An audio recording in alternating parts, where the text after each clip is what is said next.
When you're an author and a speaker, you're a leader. You're helping people get to where they're going.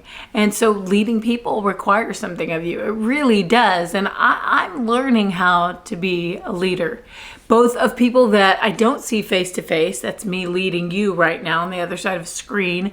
And then the people that I do see face to face that are maybe on my ministry team with me, who are helping me do different jobs in this business. And we all have a common goal. Every single person who works on my team loves the Lord. They are all about advancing the kingdom with the specific skill that God has given to them. So how can I be a good leader? Well, I interviewed a team recently. I was at a weekend event, and this team works together with excellence. They have the best company culture of anyone I've encountered. It's amazing. And so I just said, I'm going to take this time, not just enjoying this retreat, but also asking and interviewing some of these team members. So I pulled them aside for coffee a couple of different times, and I said, what is it that makes your company culture so great? Why are you so loyal and devoted to your leader? I see her and I admire her, but I want to know what it's like on the inside. And do you know, every single one of them, and I talked to about 7, every single one of them said it's her transparency. When she makes a mistake, she lets us know. She invites us in. She says, hey, I really messed up. I'm sorry. Here's the way I want to do different. And I thought, she apologizes? Oh yeah. She apologizes. She says what the Lord's convicting her of. She invites us into the process.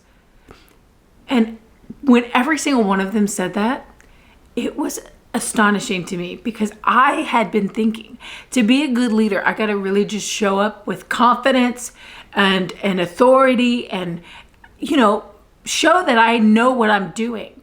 But here, this team that worked together with such excellence was saying, that's not the way our leader operates. So it really caught my attention later this summer when I went to a leadership conference, and I heard pastor and teacher Craig Groeschel talk about what he thinks are the 3 most important traits of a good leader. And he has led just so many people. He's such a leader. And so I wanted to listen when he said transparency, empathy, and consistency are the 3 things that are most important for a leader. The critical traits. Well, there was that transparency that I had heard from the team that I had interviewed. And he said, I show up at meetings. I always lead with transparency. I say, hey, this isn't perfect, but I'm going to put it forward anyway. Or this is what I'm struggling with, and I'm feeling insecure right now, and here's why. I mean, I thought, he says that? Well, yeah, he said you have to. You got to be real. You got to be humble. Then your team will trust you. And then he talked about empathy. You have to show your team that you care about the things they care about, that you're interested in what is on their minds and on their hearts. Because I had a leader once who he always said, hey, Nika, you know what? This is work, and work is not personal. And I thought to myself, yes, it is. Of course it is, because you know who does work? Persons. So work is always personal. You can't take the people out of the project. So you have to be empathetic. You have to remember that they bring their whole lives into what they're doing. And if they have something going on, and if they are having their own moments of feeling inadequate to a specific assignment, we have to be empathetic in those moments. And then consistency. Consistency is important. Showing up in a way that they can count on the way you show up. When I was a high school teacher, I would give my students the new vocabulary for the 6 weeks.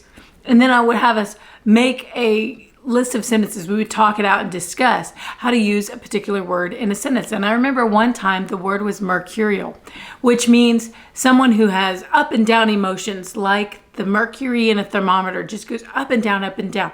1 minute they're angry, the next minute they're fine. The next minute they're happy, and the next minute they're frustrated, and just up and down. Unpredictable. And I said, okay, give me an example of someone who is mercurial.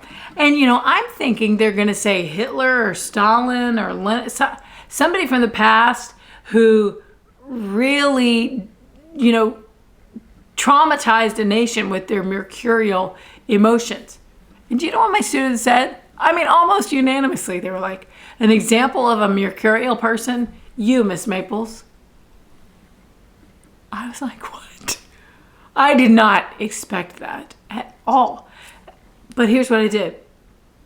Instead of laughing it off in embarrassment, instead of dismissing it as an insult, I said 3 words that will change a culture if you will just start using these 3 words with your team. Tell me more. When they were like, an example of a mercurial person is you, Miss Maples, I go, tell me more. And they went on to explain how a lot of times they didn't know what to expect from me, because when their behavior was off, I would get really frustrated and kind of intense. But then 3 seconds later, I'd be, let's get back to what we were doing. And I would laugh. Well, I thought I was being highly adaptable. I thought, oh, well, I'm just quickly disciplining and then moving on. And I didn't realize that I was moving on too fast for their hearts to catch up with what I was feeling. And people want to know what the leader is feeling. So I had to take a close look and say, okay, how can I be adaptable, but also keep pace with the room and not be so high velocity that I move right on without allowing everybody else to catch up. That's why I would say, don't take offense when you get feedback. Take notes. Because the people around you are people God has given you to refine and perfect you. You're not just refining and perfecting them. That's happening. But also they're refining and perfecting you. So invite that feedback. And then do something about it. So I would add that there are 2 more character traits to Craig Groeschel's list. Yes, transparency. Yes, empathy. Yes, consistency. But also willingness and listening. Because willingness will go a long way. And I would even say it's the chief characteristics. You have the chief characteristic. You have to be willing to hear feedback. You have to be willing to be transparent. You have to be willing to be empathetic. You have to be willing to be consistent. You have to be willing to show up to work again and again, even if your work is in your own home. I mean, showing up to work doesn't mean the same thing that it used to mean, but it still requires you coming to the proverbial table with your whole self and not just expecting that you can be half-hearted and have a wholehearted result. It doesn't work that way. So you have to be willing to struggle. You have to be willing to be humble. You have to be willing to make mistakes. You have to be willing to try again. You have to be willing. Even this recording here today, I set out to make a couple of videos and I had my outlines, what I was going to talk about. And again, things went wrong. One microphone ran out of battery. The other microphone wasn't even plugged in. I recorded for an hour, took it and dumped the video, and then it's silent. There was no sound. So I'm recording now for the 3rd time. And I was so tempted to say, you know what? I'm just calling it a day. I'll do this again next week. But I thought to myself, all I have to be is willing to do one more try. I'm glad I did. It has yet to be seen whether this one's going to work, but I'm believing for it. So I had to be willing to try again, and that's another characteristic of leadership. But then there's listening as well. Listening is going to help facilitate all the previous 4, because listening takes the focus off yourself and it puts it on the ones that you are called to serve, which is what Jesus wants from a leader. Let's take a look at Matthew 20, where Jesus talks about leadership from his perspective. The disciples are arguing about who's the greatest, and they're saying, I'm the greatest. No, I'm the greatest. And they all really wanted a position of leadership. They wanted to be special to Jesus, and they wanted to make a difference and be seen among the other disciples as someone in authority. And Jesus just shared with them, okay, take a look at what real leadership it is.